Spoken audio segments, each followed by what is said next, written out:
This isn't just another trade rumor, this could completely flip the identity of the New Orleans Saints overnight.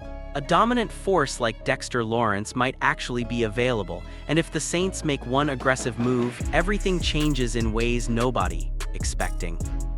But the real reason behind this trade request is even bigger. This situation with Dexter Lawrence isn't as simple as a frustrated player wanting out. It's been quietly building for years, and now it's finally reaching a breaking point. For the third offseason in a row, Lawrence and the New York Giants are locked in a tense standoff over money, value, and respect. And that's where things start to get complicated. Because on paper, this should be easy. He's one of the most dominant interior defenders in the entire NFL. But the problem, his position. Lawrence plays nose tackle, a role that, despite how important it is on the field, has always been strangely undervalued when it comes to contracts.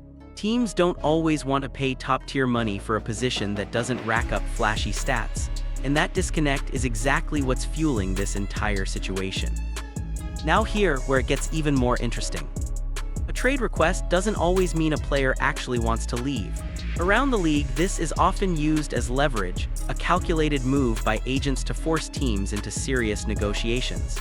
Reports suggest that Lawrence's camp could be testing the market, trying to see what other teams would be willing to pay, and then bringing that number back to the Giants. So this isn't just about leaving New York, it's about setting his true value. And teams know it. Because if a player like Dexter Lawrence actually becomes available, even temporarily, phones start ringing immediately. Front offices begin asking questions. Quiet conversations happen behind the scenes. Some fans believe this is just negotiation noise. Others think this could turn into something real very quickly. And if it does, it won't just affect the Giants. It could completely reshape another contender overnight. And one team in particular might already be preparing to make that call. At first glance, this might sound like just another trade rumor, but when you really look at it, the New Orleans Saints might be one of the most dangerous landing spots possible for Dexter Lawrence. And it all starts with something most fans aren't paying attention to: the scheme. Over the past year, the Saints have been quietly reshaping their entire defensive identity. This isn't the same system they've been running for years. There's been a shift, one that puts a massive emphasis on interior dominance, especially at the nose tackle position. That one spot right over the center has become the anchor of everything. And that's exactly where Dexter Lawrence thrives. We're talking about a 6'4", 340-pound force who doesn't just clog lanes, he destroys entire offensive game plans. Double teams don't slow him down. Running backs avoid his side completely. And quarterbacks, they feel him collapsing the pocket before routes even develop. This isn't just a good fit, it's almost too perfect. But here where it gets serious.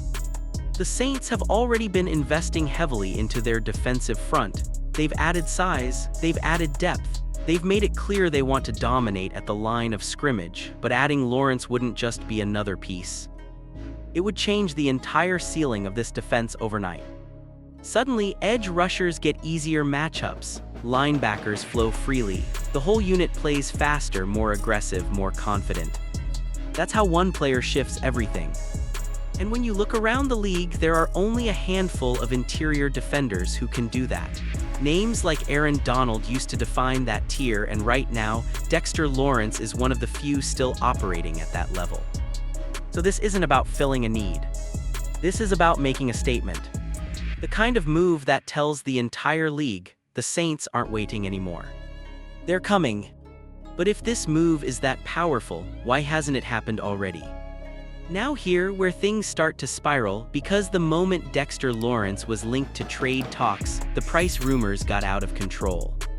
We're talking about reports suggesting 2 first-round picks. And that's where you need to pause. Because around the league, that kind of price for a nose tackle, even an elite one, just doesn't hold up. It sounds big, it sounds dramatic, but executives know that's not how this position is valued. So what's actually real? Most realistic scenarios point toward day 2 draft capital. Think second-round picks, maybe a mix of a second and a third. That's where things start to make sense. It reflects his dominance, but also the positional market reality teams still operate under. But here's the part most people are missing. It's not just about picks.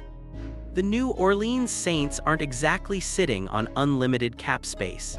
In fact, bringing in Lawrence would come with a massive financial commitment, roughly $18 million or more hitting the books. That changes everything. Because now, this isn't just a trade, it's a puzzle. Teams in this situation often get creative. You could see player packages involved. Names like Pete Werner or Cesar Ruiz have been mentioned in discussions, not as confirmed moves, but as the type of assets that make a deal workable. And then there's timing. If this trade happens after June 1st, the cap hit becomes easier to manage. That one detail alone could delay everything and quietly shift leverage between teams.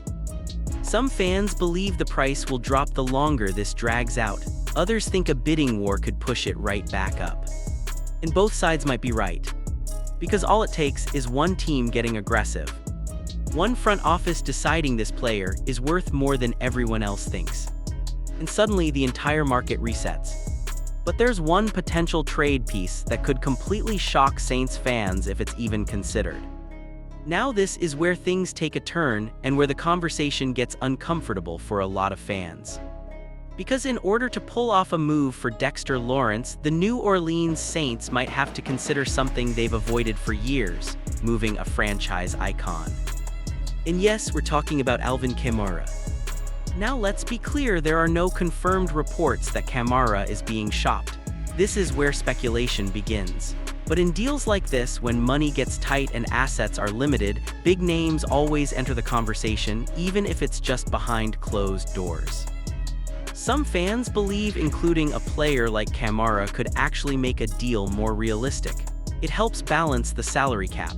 It gives the New York Giants an immediate offensive weapon, and it reduces the number of draft picks the Saints would have to give up. On paper, it makes sense. But football isn't played on paper. Kamara isn't just another player. He's been the face of the Saints' offense for years, a leader in the locker room, a fan favorite, the kind of player that defines an era. And here's the biggest complication. Kamara himself has made it very clear he doesn't want to leave New Orleans.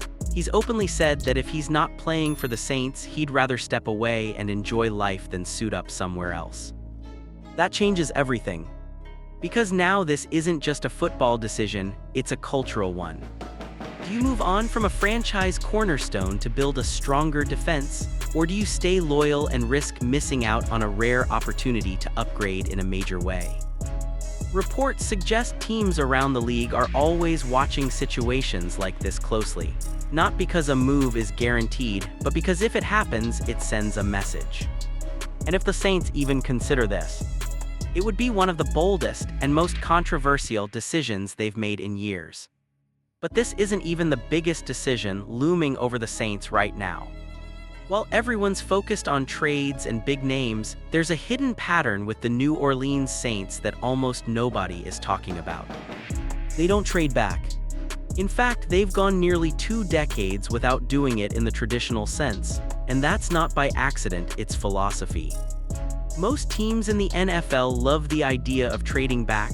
More picks, more chances, more flexibility. It sounds smart, it sounds safe. But the Saints don't see it that way. To them, trading back means something very specific. You're accepting a lesser player.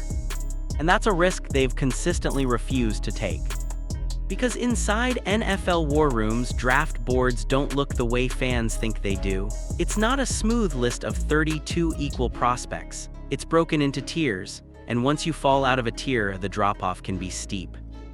So when the Saints sit at a pick, especially in the top 10, they're not just choosing a player. They're choosing whether to stay inside that elite tier or willingly fall out of it. That's why they stay aggressive. That's why they prioritize quality over quantity. And that's why trading back almost never happens. But here where it gets interesting. There is one scenario where they would consider it. Only one. If there are more first-round graded players left on the board than the number of spots they move back, then, and only then, does it make sense. Because in that situation, they're not losing value, they're manipulating the board. Anything outside of that, it's a gamble they don't take. Some fans believe the Saints should change this approach, stack picks, build depth, think long-term.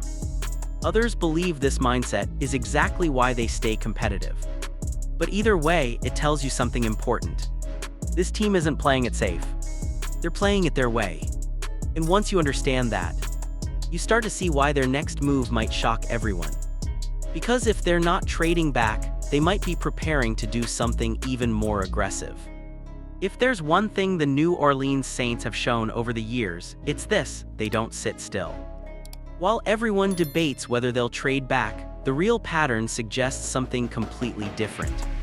They trade up, and not just occasionally, aggressively. This front office has never been afraid to go get their guy. When they believe a player fits their system, their culture, their future, they don't wait and hope, they move. And this year, that possibility is very real again.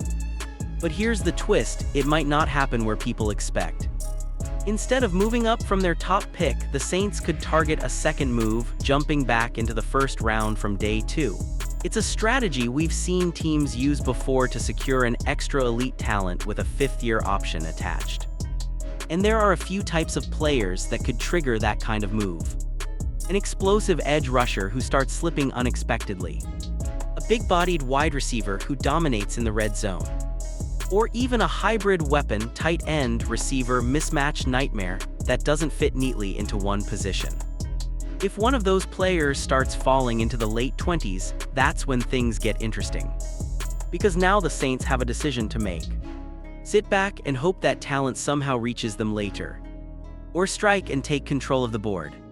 And based on their history, we already know which direction they lean. But there's another layer to this. They don't have to go all the way back into the first round. Some fans believe the smarter move could be jumping up within the second round, grabbing a player who many teams had graded as a first-round talent without paying the full price to get there. Less risk, same upside. Either way, the message is clear. This team isn't just reacting to the draft. They're looking to shape it. And if the right name starts to fall, don't be surprised if the Saints make a move that no one saw coming. Because when this team gets aggressive, it usually means they know something others do. At the surface, this all looks like a typical off-season storyline: trade rumors, draft talk, speculation around big names. But if you step back and really look at what's happening with the New Orleans Saints, this isn't just about one move. It's about direction. Because every decision we've talked about, whether it's pursuing Dexter Lawrence, considering bold trade packages, or staying aggressive in the draft, it all points to one thing. This team is not trying to rebuild slowly. They're trying to win now. And that changes how everything is evaluated. A move for Dexter Lawrence wouldn't just add talent, it would signal a complete shift in identity. A defense built around power, disruption, and control at the line of scrimmage. The kind of defense that can carry a team deep into the season. But with that kind of urgency comes risk. Big trades cost assets, aggressive draft moves cost flexibility, and decisions involving franchise players, especially someone like Alvin Kamara, can impact more than just what happens on the field. They affect the locker room, the culture, the connection with fans. And that's the balance the Saints are trying to manage right now. Some fans believe this is exactly what the team needs: stop hesitating, make bold moves, and push for contention while the window is still open. Others think it's dangerous, that chasing short-term success could create long-term problems. And honestly, both sides have a point. Because this isn't a guaranteed path to success. It's a gamble. But it's a very specific kind of gamble, the kind teams take when they believe they're closer than everyone else thinks. So whether it's a blockbuster trade, a surprise draft move, or a decision nobody sees coming, don't expect the Saints to play this safe. Because everything about their approach right now suggests one thing. They've already made up their mind. And when that first move happens, it's going to reveal exactly how far they're willing to go.